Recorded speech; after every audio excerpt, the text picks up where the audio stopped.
Et tout de suite, la chronique derrière l'image. Et aujourd'hui, on reçoit Victoire Nsondé, chef de rubrique Santé à The Conversation France. Bonjour. Bonjour. Merci d'être avec nous. Victoire, quelle photo vous avez choisie aujourd'hui? Alors, c'est une photo qui est, elle va s'afficher, je pense, qui est assez rigolote et puis qui parle d'elle-même. Alors, c'est une vieille dame qui porte des lunettes noires comme ça, d'un peu de star. Ça paraît assez incongru. Bon, je vais vous dire, il s'agit de Jeanne Calment. C'est écrit Jeanne. Cette photo, elle a été prise donc en 1997, à la veille de son 122e anniversaire. Alors, pourquoi j'ai choisi cette photo? D'abord parce qu'elle est rigolote, elle est assez légère, elle dit beaucoup de choses. Et pourquoi elle est connue, Jeanne Calment? À l'époque de cette photo, elle était la doyenne de l'humanité, c'est-à-dire qu'elle était la personne dont on considérait qu'elle était la personne la plus âgée. Et pour lequel l'âge de naissance avait été validé, ça c'est important. Et elle est restée célèbre et c'est vraiment une star parce qu'à ce jour, on considère qu'elle est la personne qui a vécu le plus longtemps. Il y a évidemment forcément quelque part dans le monde quelqu'un qui a vécu peut-être plus longtemps, mais aujourd'hui, quand on regarde les données des démographes, les données fiables, c'est Jeanne Calment qui reste la personne qui a vécu le plus longtemps, donc 122 ans et 5 mois.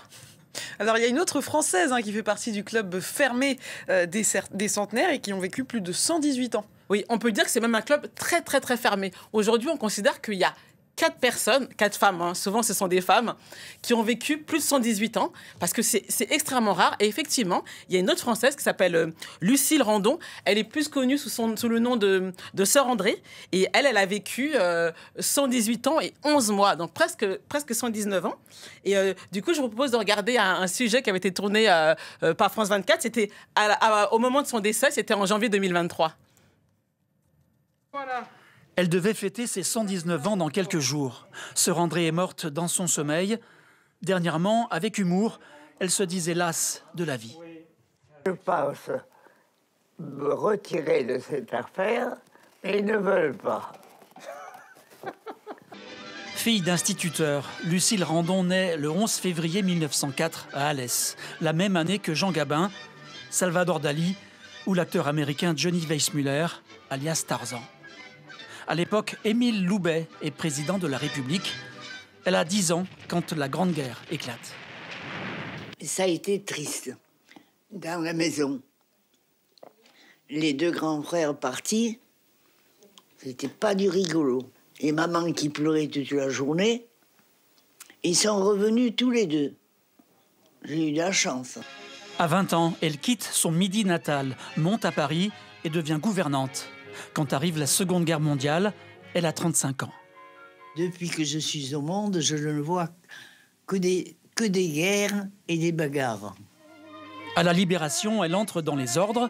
Sœur André va désormais prendre soin d'enfants déshérités. Quand on a eu la chance que j'ai eue de m'occuper d'enfants, de m'occuper de grand-mère, on est au ciel.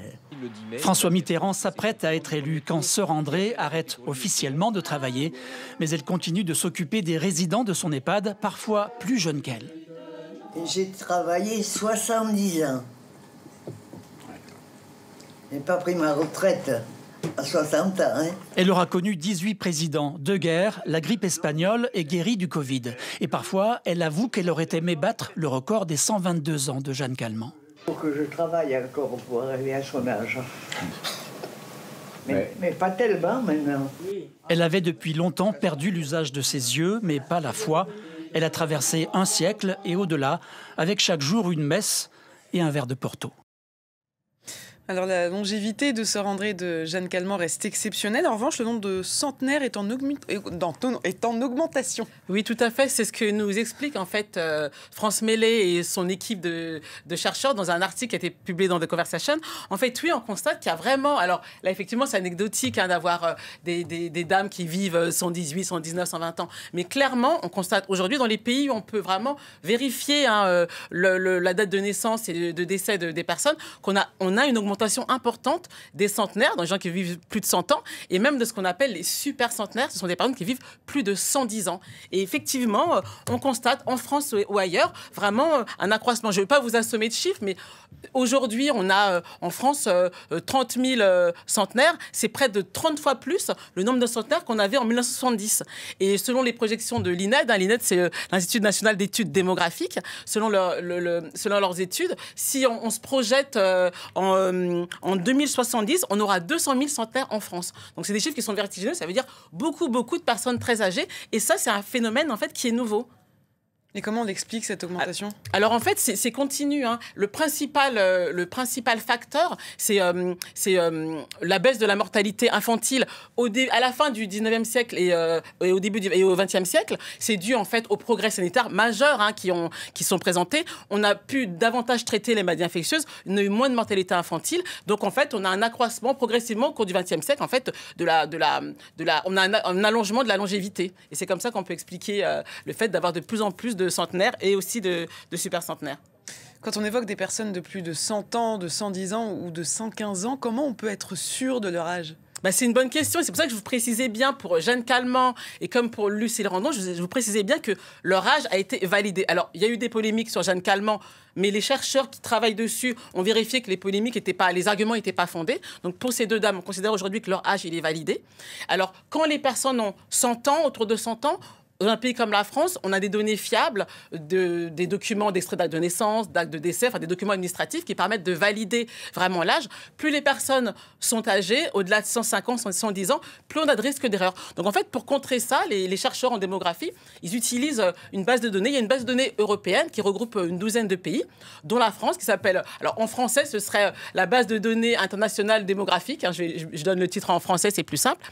Qui permet en fait, qui fournit aux chercheurs des données fiables de décès sur les personnes qui sont nées, qui ont 105 ans ou plus.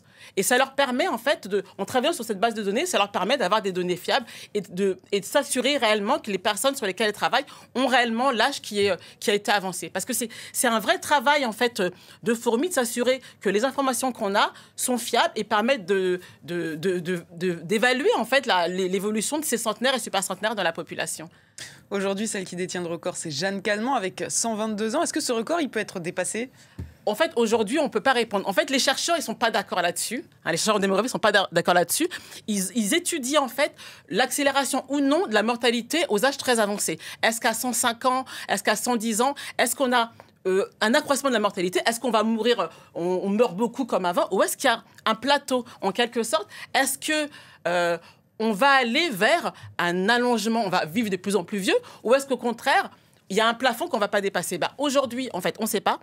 Et en revanche, cette base de données dont je vous ai parlé, elle va permettre aux chercheurs, c'est ce qu'explique France Mélé et son équipe, elles vont leur permettre de répondre un jour à cette question. Donc, pour l'instant, ils étudient. Il y a aussi un autre souci, c'est que ces super centenaires, aujourd'hui, ils ne sont pas très nombreux, c'est un petit effectif. Donc ça aussi, ça empêche de répondre à la question. Mais ils ont bon espoir, ils pensent que à terme, on pourra répondre à cette question, qui est une question qui nous fascine un peu tous, finalement.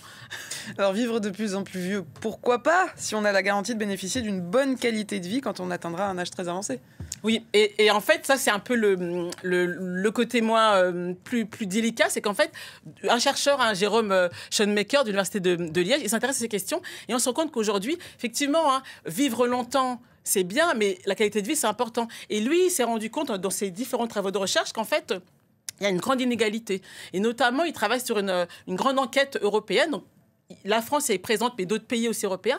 Et il se rend compte qu'en fait, il y a beaucoup d'inégalités. Et notamment des inégalités socio-économiques. Il appelle ça la triple peine. Les personnes qui sont les populations les plus défavorisées, on sait que l'espérance de vie va être plus courte. Ces personnes-là, elles vont plus vite être dépendantes. Et à la fin de leur vie, ces personnes-là, elles vont être moins accompagnées dans les actes du quotidien. Donc, oui, on a de plus en plus de personnes qui vivent longtemps, mais il y a un vrai enjeu concernant leur qualité de vie. Et on parle souvent aussi du lieu de résidence, à la maison ou en maison de retraite. Lui, ce qu'il a constaté, c'est que si le lieu de résidence est adapté à la situation de santé de la personne, et si les soins sont de qualité, alors... on pense souvent qu'être chez soi, c'est mieux qu'en maison de retraite. Ça dépend si les soins sont de qualité et si et ils sont adaptés à la situation de la personne. Il se rend compte que quand on pose la question aux gens, les gens peuvent trouver que leur qualité de vie est bonne, même en maison de retraite. Donc c'est un vrai enjeu. Vivre plus longtemps, oui, mais il va falloir s'assurer que nos aînés sont accompagnés dans au grand âge, parce que là, on parle vraiment de gens très âgés, vont être accompagnés au mieux, quelle que soit en fait leur situation de vie et leur budget.